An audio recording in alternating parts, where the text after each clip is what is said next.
شما זה לא נפילות? נפילות, אבא, זה נפילות.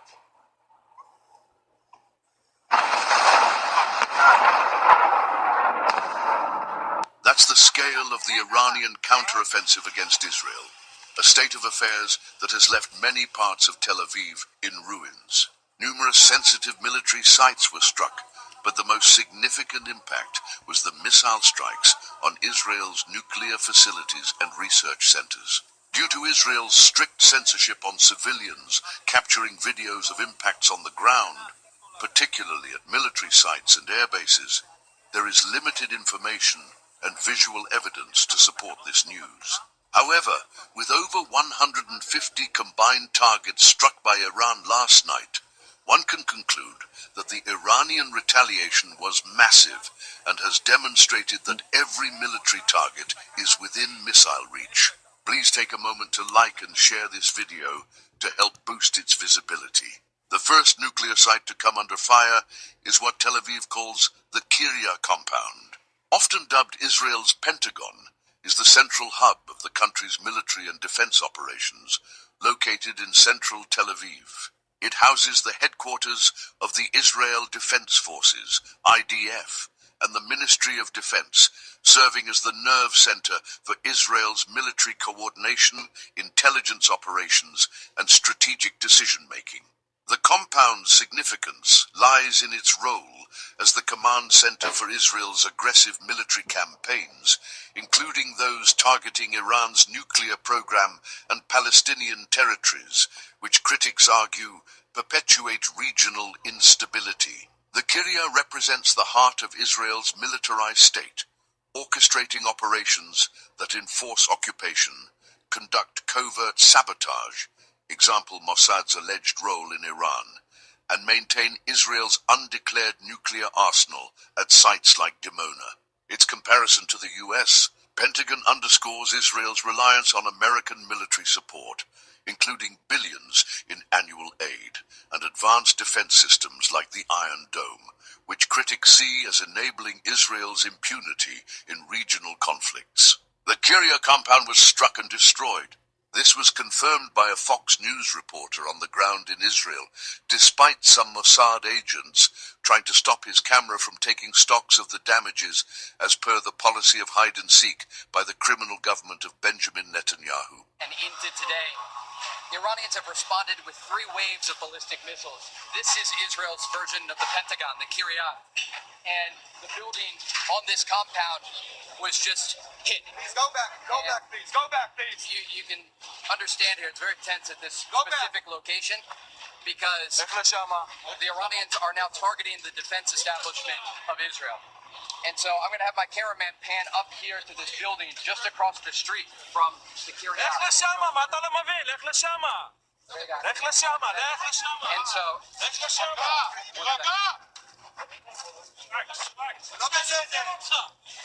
you can see it's very tense right here because, again, the Iranians were... Situated in Tel Aviv, the Kiryat is a sprawling complex with multiple buildings, including hardened underground bunkers where key decision-makers, such as the Israeli Prime Minister and War Cabinet, retreat during attacks. It's a high-security site, central to IDF operations across ground, air, and naval forces. The criminal government Netanyahu, who has always accused others of using human shields, actually located such a sensitive military site among civilian homes and neighborhood. The Ministry of Defense, led by the Defense Minister, currently Israel Katz, oversees the IDF, Israel Military Industries, and Israel Aerospace Industries, managing everything from conscription to weapons development. The Kiryat coordinates Israel's multi-layered air defense system, including the Iron Dome, Arrow, and David Sling, which have been tested in recent Iranian missile attacks. The compound is critical for planning yesterday's Operation Rising Lion, Israel's airstrikes on Iran's nuclear facilities, Natanz, Fordow, Isfahan, which killed dozens, including IRGC commanders and scientists, as we reported yesterday.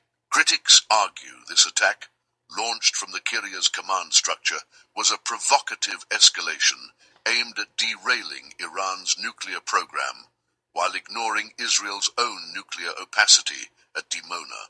And now, with Pakistan saying that they would stand in for Iran, things are getting to the head.